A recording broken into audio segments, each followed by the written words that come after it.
What's up? So, geez, I'm losing my composure already. Because, as you know,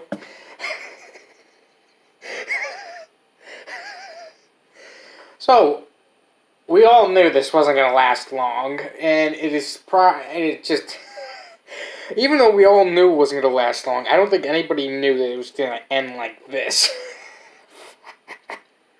Ooh. So, the New York Jets released Le'Veon Bell. What the frick was the point in signing him? Now it looks really. So let me take the. Ooh. Let me read you off his stats over the 2 years he was in New York.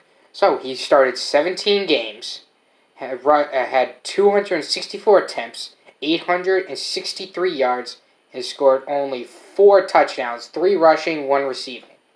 And he had 69 receptions for 500 yards exactly. The longest run he ever had was 19 yards. They paid him $28 million for that. $28 million. That is more than. I hope I at some point get a good job and everything. But that is probably more. That's more than my father and mother and my sister so far combined. That's more than what they have gotten. It's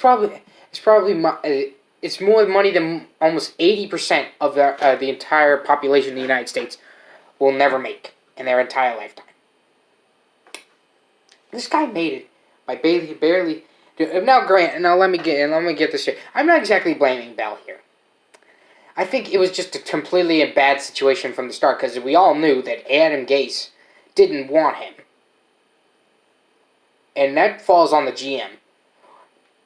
The GM should know if the coach doesn't want him, why do you sign him and create that schism in the locker room in the first place? Now everyone's saying, "Oh, Gase, this, that." This really does fall on the GM. Okay, you signed him to this big contract. I think it was 4 years, $68 million. I forget how much was guaranteed. I think those were the parameters of the contract after he held out for that year in Pittsburgh and that whole debacle. So it really just Mark Sanchez went on. I think it was the Rich Eisen show. No, I forget which show it was, and he talked about the whole Le'Veon Bell thing. It's dead and gone. Let's move on.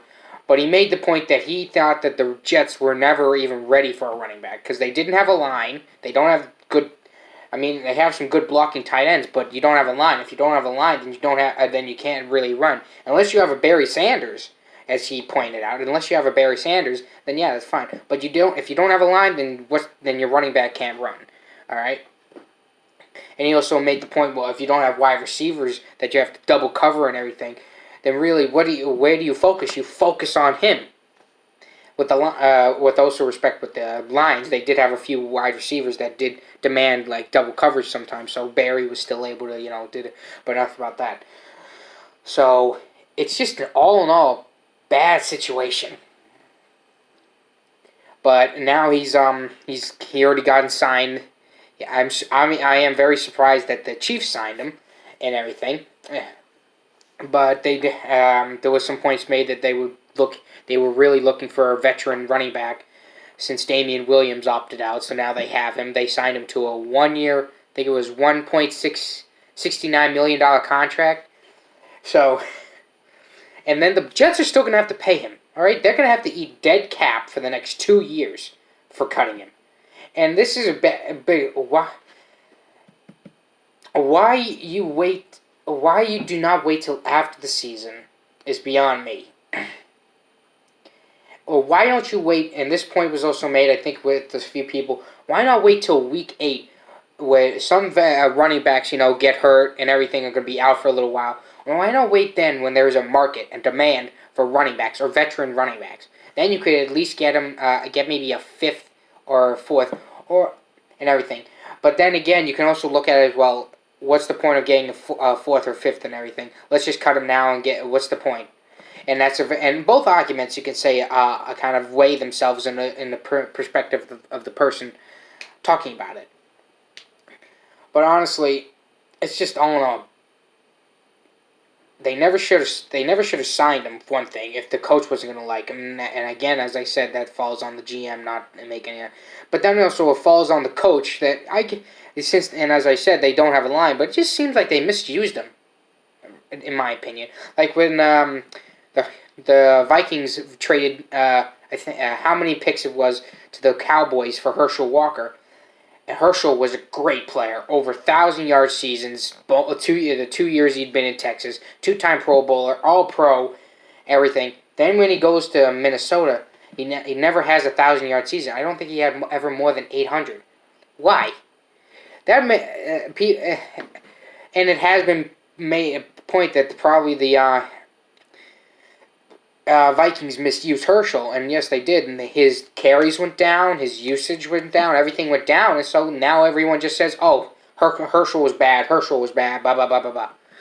But honestly, it's the same kind of situation. They misused Herschel, and now the Jets misused Le'Veon. And then there's also the factor that he kept getting hurt. He got hurt a lot, and only 17 games. That's one season. So, and then he had missed 3. I forget how many games he had missed last year. Actually, let me he had missed 2. He missed 1 game last year, but it felt like he was never really on the field anyway. As I said, and then he missed 3 games this year. So, just a whole bad situation. So now what? So enough about that. Now let's get on with him with the Chiefs. Excuse me. So now he's with the Chiefs. As I said, he can bring some good veteran presence. Hopefully he can get back to form a little bit. Now he's in a better situation where somebody wants him and everything. Alright? Where somebody wants him and wants to use him correctly. So he's going to probably be very involved in the passing game. And maybe they'll split the carries with Clyde, maybe not, but they're definitely going to... I think he's going to average at least around 10, 12 carries a game. Maybe at least 5 catches a game around there going forward in the rest of the season. And hopefully maybe make a run with him. So, just what the frick? The Jets are going to...